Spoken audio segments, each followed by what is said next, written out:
Hi po, kumusta? Makadayo TV nga po pala. Today's video, magluluto po ako ng chicken feet tinola. Pero bago ang lahat, kung bago pa lamang po kayo sa aking channel, please subscribe para updated po kayo sa aking mga video.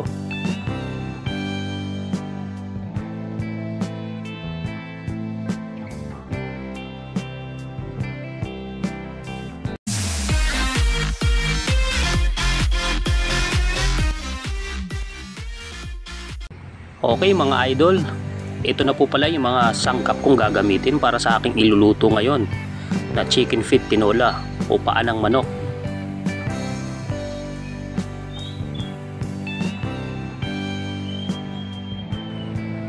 Bago po ako maghiwa ng aking mga sangkap na gagamitin, pakukuloan ko muna po itong chicken feet natin hanggang sa lumambot po ito. Naglagay po ako dito ng tanglad para po maging mas mabango yung ating tinolang paa ng manok. Maghimay muna po tayo ng malunggay habang pinapakuluan po natin o pinapalambot yung paa ng manok.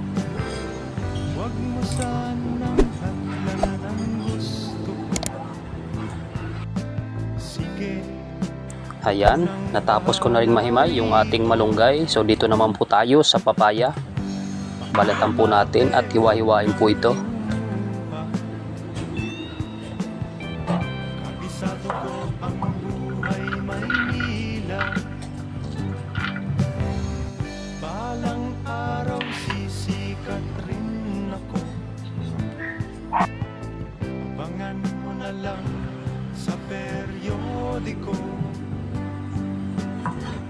Ayan, tapos na po natin mahiwa yung ating papaya.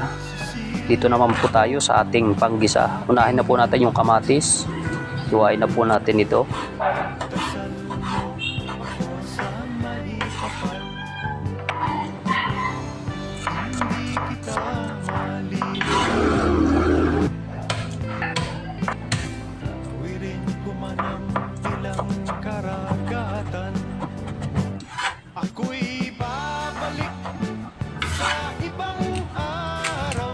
Ayan po, natapos ko na rin pong mahiwa at mahimay yung mga gagamitin ko pong sangkap para sa aking iluluto ngayon na chicken feet tinola.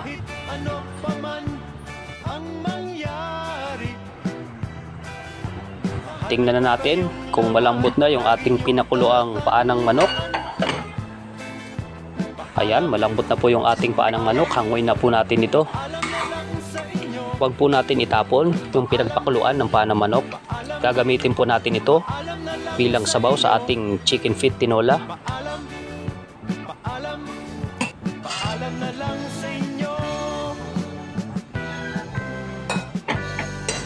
Maggisa na po tayo. Iuna ko na pong ilagay yung ating sibuyas at yung ating bawang.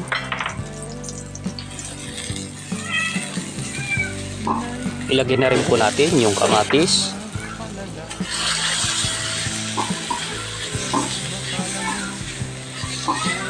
At yung ating luya. Ibuhos na natin dito yung paa ng manok.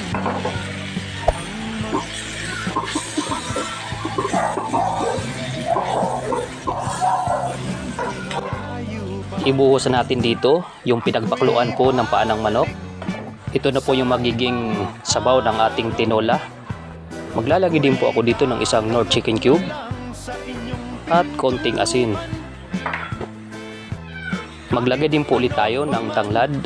Huwag na po natin gamitin yung ginamit po natin kanina dun sa pagpapakulo ng paa ng manok. Dahil malambot na rin po yung ating paa ng manok, ilagay na po natin yung ating papaya. Paalam na lang sa inyo.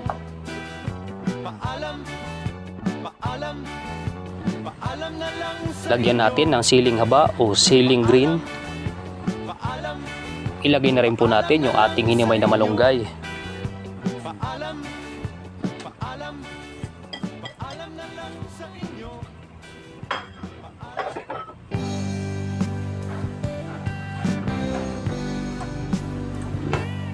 Ayan, eto na po. Luto na po yung ating tinulang paa ng manok. Ang sarap po nito. Humigop ng sabaw.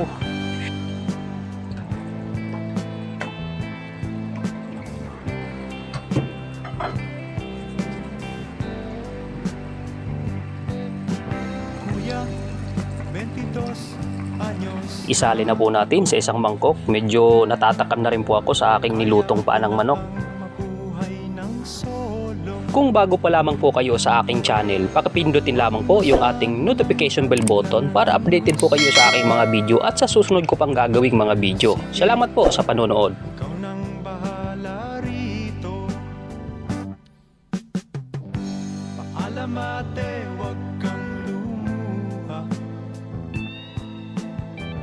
Kabisado ko ang buhay may ni. Ako'y babalik sa ibang araw.